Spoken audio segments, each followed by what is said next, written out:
Салом алейкум бародаро, хуш омадед ба канали Бизнес TG. Мо дар видео оиди нархи биткоин гап мезанем ки дар соли 2024-25 чӣ қадар метавона шида. Дар видео мо пример меорем оиди мненияи дига одамора, яъне фикрое ки чӣ фикр доранд оиди болоравии биткоин, чӣ прогноз метиҳанд болоравии нархи биткоина ва ман хусусан фикри хидма мегӯм. Пешакӣ мо гуфта намуда ки тавсияи сармоягузорӣ нест. Видео мо ягон каса намегем ки биткоин бихарен, мо танҳо фикри хидмо намегем ва шумо метавонед ки айрӯи фикрҳои худтон, анализҳои худтон бибинед ва дар видео бинависед ки чӣ фикред ки биткоин то куҷора меравад дар соли 2024-2025. Дар охири видео дар бораи криптопортфеле ки мо карда бидем нишон медиҳем ки чӣ қадар плюс дем, минус дем дар муддати 4-5 моҳе ки мо аллакай харидагем. Аналитикҳо дар чӣ фикран оиди болоравии биткоин? Якум аналитики ҳама бақувват, ҳама калон ки бисёри вақт пешгӯӣ мекунад болоравии нархи биткоина, ино пешгӯишон айрӯи анализо мекунанд, яъне ки аввал мебинанд, месанҷанд ки кадом ҳолатода метавонад ки биткоин боло биравад. Яке аналитикои бисёр бақувват JP Morgan ки нархи биткоина дар соли 2024-25 то $146,000 пешгӯӣ кардагияд ва гуфтагияд ки метавонад ки ҷои тиллора биткоин арзиш кунад. Ва мо мебинем ки дар оянда чӣ гап мешавад. Аналитики дига Артур Хейсай ки и основатели биржаи BitMax, касе медона мешиноса, гендирейтер мега ки нархи биткоин то 2025-26 метавонад ки то $1 миллион боло биравад. 750 то $1 миллион анализ метавад то 2026. Ва бисёри трейдерҳое ҳастанд ки трейдерҳои бақувват, трейдерҳои шинохта тақрибан то $1 миллион болоравии биткоина чӣ мекунанд, пешгӯӣ мекунанд. Баъзан аналитикҳои банк пешгӯӣ кардагиянд ки нархи биткоин метавонад ки баъди халвинг, яъне баъди 2025 нархи $1 миллион болотар биравад. Ба фикри шахсии ман нархи биткоин дар соли 2024-25 метавонад ки арифметикаи $100-150,000 бошад. Ҳозир мефаҳмонам барои чӣ ва агар ки ҳамин чизо бишаванд, мо метавонем нархи биткоин $100,000 боло бинем. Якум и чизе ҳама муҳим и халвинги биткоин ки мо метавонем бинем халвинги биткоина дар соли 2012 вақте ки халвинг мешавад. Баъди халвинги биткоин нархи баъди як сол пас нарх қариб ки 5-6 маротиба зиёд мешавад. Ва соли 2016 метавонем бинем также $6,600 минимальни нарх то $2,600 боло рафта, яъне ки якчанд маротиба зиёд шудагӣ. Ва 2020 ҳам хел ки $8,600 то $58,000 нархи биткоин боло меравад баъди халвинг. Ва халвинги ки дар оянда мешавад, халвинг моҳи 04-2024 мешавад, қариб омадагия. Мо также метавонем ки дар соли 2024 баъди 4 сол пас халвинги биткоина бинем ва айни ҳол нархи биткоин дар райони $27,000-28,000 қарор дорад. Метавонем ки якчанд маротиба ранги кичқале ки даҷа дагем болоравиро бинем. Нарх метавонад ки $150,000 биравад, чиқале ки даҷа мебинем. соли 2013 баъди клини болораванда нарх боло рафтагия, 2017 дам ҳам хел, 2020 дам ҳам хел боло рафтагия. Ва айни ҳол мо дар нами этап даем. Биёем мебинем дар трейдер нью этапа нигоҳ кунем ки қариб омадагия ва нарх метавонад ки ба наздикӣ байни 3 моҳда боло биравад ва мо нархи биткоина дар уровини тақрибан $100,000 ё плюс минус бибинем.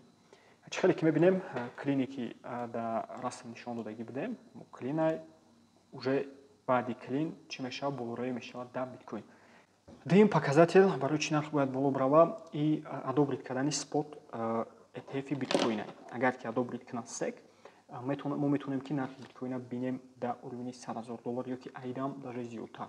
Ва сеюмаш и скам нашидани монетҳое ҳастае ки монетҳои фундаментали, яъне монетҳои бақуввате ҳастае ки скам нашаванд. Агар ки скам шавад, чӣ хеле ки мо историяро нигоҳ кунем, монети луна вақте ки скам мешавад, баъди скам шудани монети луна нархи биткоин якчанд маротиба, то есть якчанд фоиз меғалтад, қариб 15% нархи биткоин мефурӯяд. Ё ин ки дар биржаи FTX ҳам ҳамин суд шидагӣ буд, дар дигар биржаҳо касое ки криптовалюта корзаниматия мекунанд медонанд ки баъди скам шудани монетҳои фундаментали гуфта монетҳоеро мегӯянд ки монетҳои бақувватанд аз ҷиҳати яъне ки дар топ 20 ё ки 10 монет медонанд.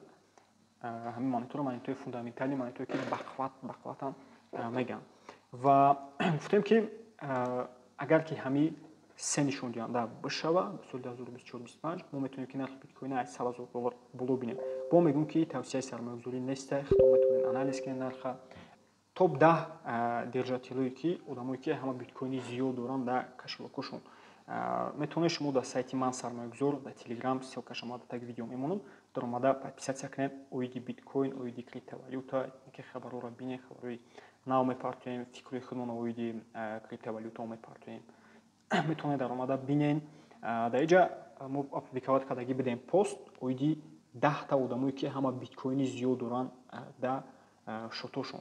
Якам ҷода и Сатоши Накамото, касое ки медонад, и основатели биткоина, яъне ки метавонем бигӯем ки основатели криптовалюта.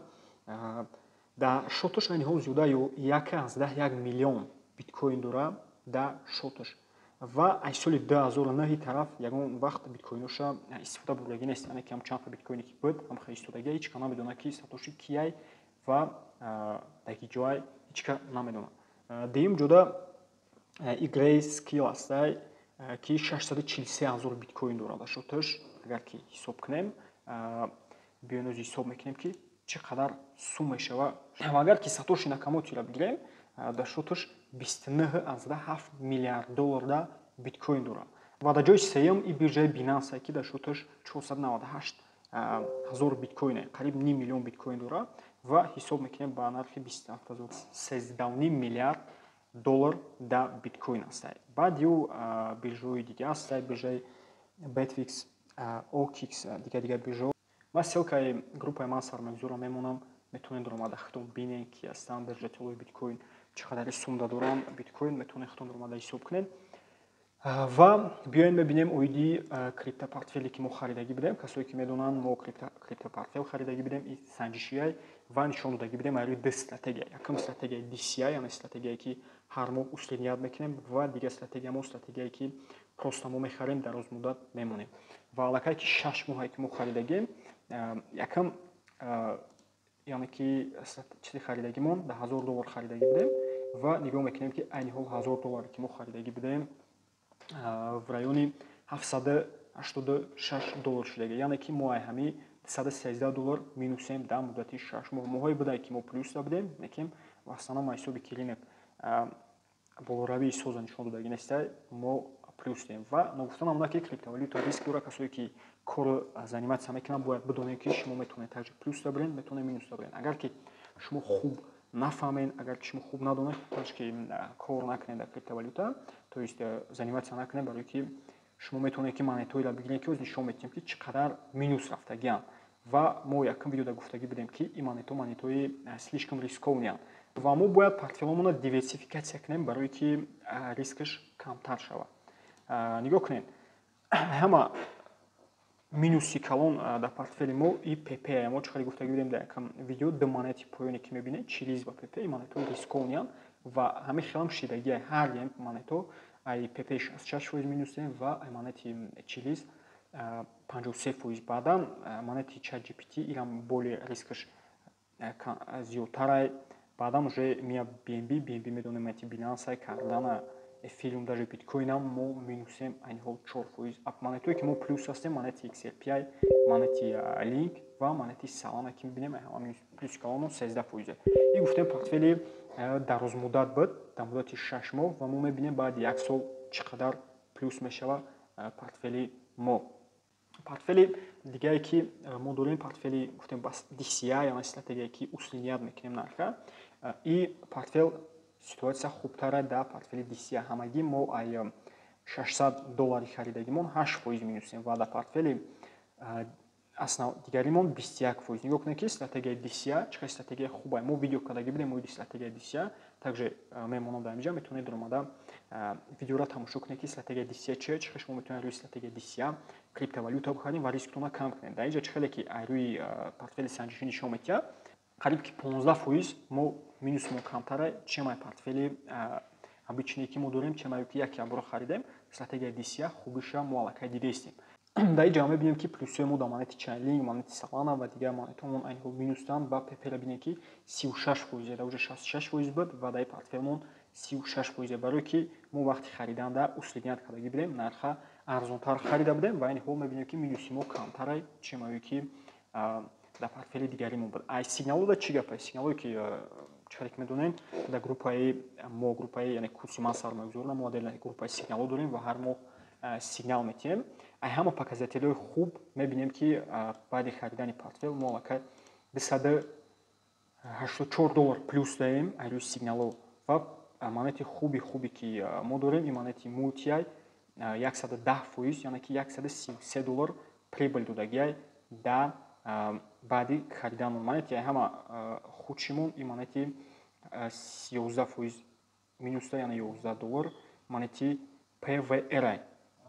Биёем мебинем, нигоҳ мекунем монети ҳама зурмон Multi-Eye, баъдан монети Unfi ям плюста $111 монетои дига Tomi дига монетое ки ҳастанд метавонед худтон бинен, скриншот кунен ва баъдан анализ кунен. Ба ғайри мо гуфтем ки постоянно сигнал метиҳем дар группа. Аллакай сигнало қати кор кестан шогирдо мо результатоша баъзан мепартоем дар группаи Telegram канали ман сармоягузор. Метавонед бидурен биёвенаш, ман ссилкаш дар таи видеои менам, метавонед бидурен барои пайваст шидан ба группаи сигнало ё ки ёд гирифтани хуби кор дар криптовалюта метавонед ки ба мо муроҷиат кунен, курси ман сармоягузорро дастрас кунен ва кор кардана хуб ёд бигирен, яъне управлят кардани пулои худтон дар криптовалюта ки минуси калонда нарен дар крипта. Гуфтем ки иҷа дар основном диверсификатсия кардани портфела. Агар ки шумо ҳисоб кунед ки дар ҳамаи сумтон як ябора монети PP мехариден, шумо айни ҳол 66% минус ёбарем. Агар ки дар $1000 мехариден, $300 мешуда зори шумо барем қадар шумо бояд монетоиро бихаред ки монетои бақувват бошанд, ай ҷати риск монето рискаустойчивӣ бошанд. Ва бародару фикротонро бинависем оиди болоравии нархи биткоин ки фикри аналитико шумо ба кадом фикри ки розӣ ҳастед, кадом аналитика ки метавонед ки также фикрои худтонро бинависед ки нархи биткоин дар 2024-2025 чӣ қадар боло ё поён меравад.